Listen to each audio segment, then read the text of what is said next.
Quand on pense aux oliviers, on pense au sud de la France, on pense pas forcément à Girecourt-sur-Durbion, à Toul et à Lunéville. Bonjour Roland Motz. Bonjour Xavier. Bah non, c'est bien pourquoi on parle des oliviers chez nous en Lorraine, enfin, c'est pas vraiment une plante du coin, si. Alors non, pour l'instant, d'abord on l'a en pot. Oui. Oui, pour l'instant, parce que c'est en train de bouger. On en trouve déjà, il a quitté un peu sa zone méditerranéenne, il est sur le climat océanique bien sûr, mais il remonte progressivement et il y a de plus en plus de gens qui plantent des oliviers en vallée du Rhône, mais un peu plus haut encore, et ça se rapproche de plus en plus de chez nous pour l'avoir en pleine terre, mais on l'a aussi en pot, je vous rassure. Oui, parce que chez nous, c'est trop froid, c'est ça?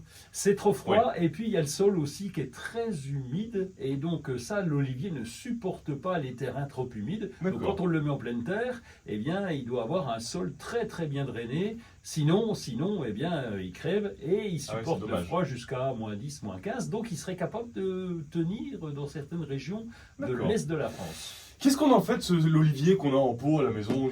Quoi? Eh ben, on va le tailler, parce qu'on va le ressortir, pour ceux en tout cas qui l'ont mis à l'intérieur, enfin à l'intérieur, en véranda, on va dire, on va le ressortir dehors, pas tout de suite, hein, bientôt, mais en attendant, on va déjà le préparer, on va y faire ses petits soins pour Un petit massage. oui, c'est pas tout à fait un massage, bon, déjà le tailler. Parce que Ah oui, des fois, c'est bien. l'olivier, il a tendance à partir en quenouille, on va dire, et faire des grandes pousses à droite à gauche. Quel Et imbécile. donc là, mais non, il fait sa vie, lui, il attend pas sur vous. C'est un peu comme pour nous, pour les ongles ou les cheveux. Oui, Et c'est donc, vrai. il faut y refaire une petite coupe au bol, juste le regarnir un petit peu. C'est quoi cette coupe au bol et elle ressemble à quoi? Comment on taille?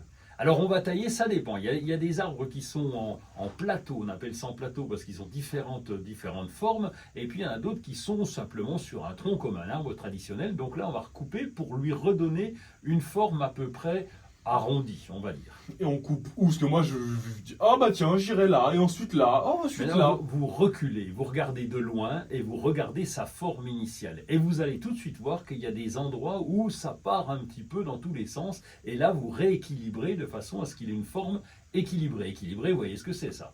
Oui, Oui. faut que ce soit beau, quoi. Et voilà, c'est ça. Beau, mais dans votre esprit Oui. à vous, puisque chacun on a tous sa Oui. définition du beau. Et donc maintenant, on entame une deuxième chronique. Qu'est-ce que le beau, Roland? Oui. Bonjour. Là, on en a pour des plombes.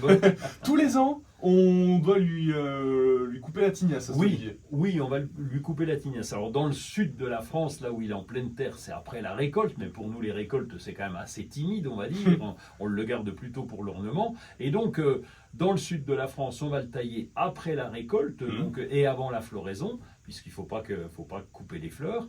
Et donc chez nous, par contre, c'est avant de le sortir. Donc là en ce moment, et en plus on en profite pour ajouter un petit peu d'engrais. Et là, il sera fin prêt pour être ressorti au début du printemps. Et dans votre jardin vosgien, vous avez déjà eu des olives? Alors, Jamais. deux.